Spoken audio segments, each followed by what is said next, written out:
Now that even liberal publications are calling for the Clinton Foundation to be shut down, why are the Clintons clinging on to this so hard? Joining me now, Danielle McLaughlin, Kevin Chavez, and Gina Loudon, along with Matt Keelan.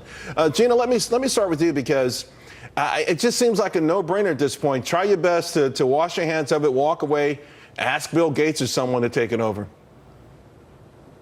This is essentially an admission of guilt. The only question left, Charles, is if the Democrats will care. The only way for Hillary to actually really clear this up is for her to give the money back to the places she got it regarding the Clinton Foundation. Even when she says she'll shut it down, nobody should be confused by this because she's keeping one little arm of it open called the Clinton Health Access Arm.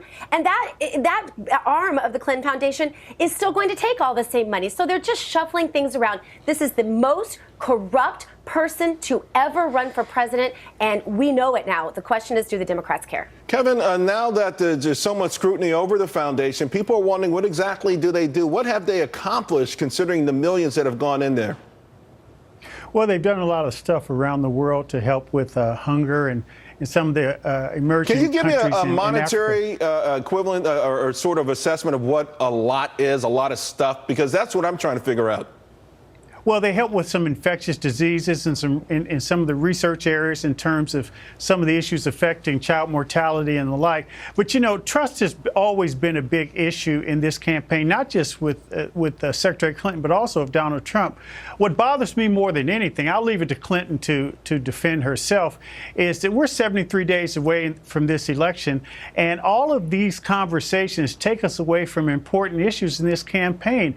I'm struck by the fact that as we get closer and closer to this election, at a time when we should be talking about more substantive issues, you know, I think education is the biggest issue that people have failed to talk about. We still are talking about these emails. We're talking about the foundation. We talk about Donald Trump's tax returns. The trust issue is there. What I think real people want to hear about is what these candidates will do to help their everyday lives. Right. And I just think that's something that's missing. Well, here's the thing, though, Matt. Before you can get to maybe those other things, it's how much do you believe that even these plans will be implemented? And again, this Clinton Foundation story, it won't go away. You have the mainstream media, USA Today, Washington Post, these very liberal outlets that are themselves scratching their heads and wondering what's going on, what are they protecting, what are they hiding, and what exactly have they accomplished? Charles, I think one of the biggest issues here is trust and also abuse of power. Listen, there's no reason why the Clintons had to do the things that they did, but they just have this mania inside them that makes them push the envelope over and over again. Let's assume that they don't have the Clinton Foundation. The Clintons would still be multimillionaires, but they had to push the envelope.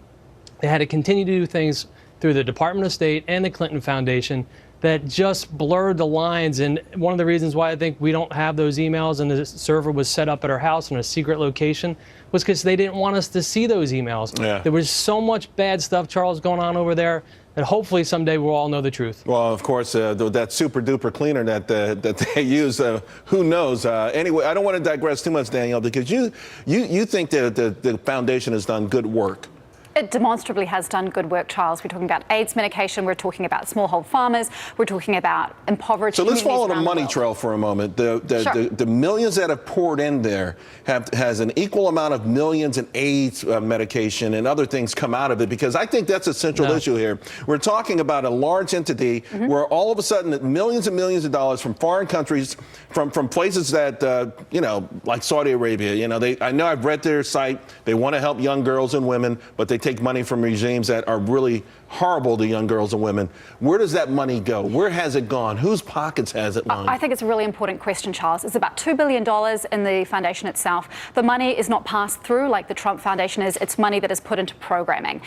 You can see that the Clintons haven't benefited from it because she has 29 years of tax returns out there in the world. So you will see her comment about this never having taken any money from the foundation is demonstrably true. And as for Saudi Arabia, $10 million, George W. Bush Foundation and the Clinton Foundation. All right, guys, let's leave it there.